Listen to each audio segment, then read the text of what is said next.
Hi, I'm Bill, and this is the Warrior Medic. If you spent your entire adult life feeling like a fraud, if you're terrified someone's going to look behind the curtain and see that you're not actually qualified, capable, or worthy of the position you're in, or if you wake up every morning convinced that today is the day everyone figures out that you don't belong there, this is for you. I lived inside that lie for 40 years, and I want to show you where it came from because the imposter in your head didn't just appear out of nowhere. He was installed there. You've built an entire life on a lie. The lie that you're not actually smart, not actually capable, and not actually worthy. You're just pretending. And one day, everyone will know. That's the imposter syndrome. And it starts long before you ever step foot in a boardroom. Let me take you back to where this wound gets created. When a boy grows up with a father who demands perfection, who withholds approval until the boy achieves the impossible, who moves the goalpost every time the boy gets close, something in that boy breaks. He learns no matter what I do, it's never enough. No matter what I achieve, someone's keeping score and I'm failing. So he does what wounded boys do. He builds a mask, a version of himself that looks capable, confident, worthy. He performs, he pretends, and he becomes the poser. For decades, I wore a mask. I achieved everything: the military rank, the corporate title, a six-figure salary, and the entire time I was waiting for someone to see through me, to point out that I had no business being in any of those roles. Forged by Fire speaks to this directly. When I finally had to stop pretending, when I couldn't maintain the performance anymore, I had to face the hard truth. The version of myself I'd been showing the world was a lie.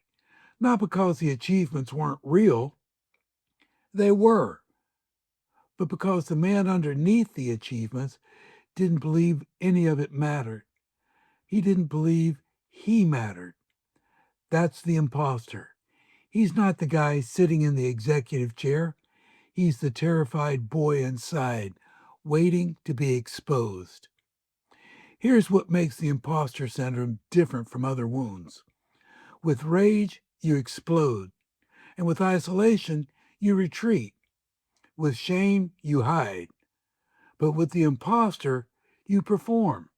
You excel, you climb, you achieve, all the while carrying a constant, gnawing fear that you don't actually deserve any of it.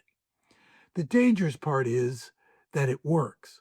For years, decades, you climb the corporate ladder, you get the promotions, you earn the respect, and every single achievement proves one thing to the imposter inside: you just got away with it one more time. You fool them again. I built a career on this: military officer, corporate executive, senior manager, all real positions, all real accomplishments. None of it felt real to me. Every promotion was one more thing I had to pretend I deserved. Every achievement, one more time I got lucky before they figured it out. The wound goes like this: a father, whether by abuse or impossible standards, or by making his love conditional on performance, teaches a boy that his worth is tied to what he produces, not what he is. So the boy learns to produce.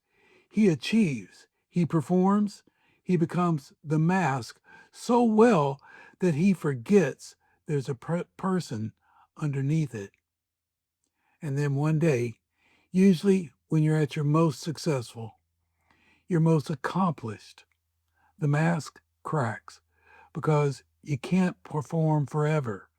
No man can. I want to point out something that might surprise you. The imposter is not weak, and he isn't lazy. The imposter is actually the opposite.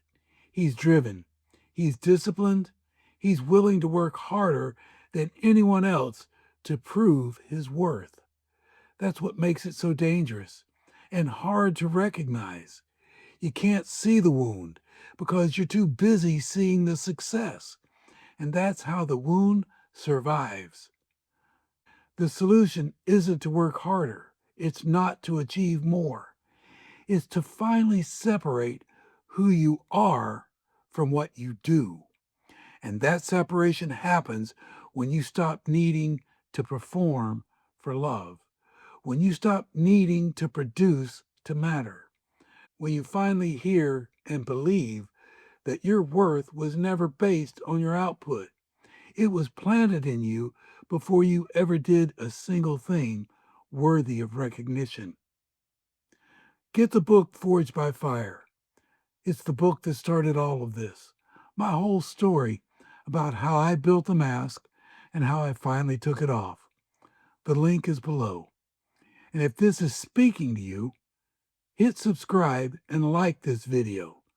Remember, we're all becoming warrior medics, so reach back and help someone on their journey because there's a man in your life who's still wearing a mask, who thinks one mistake will blow his whole world.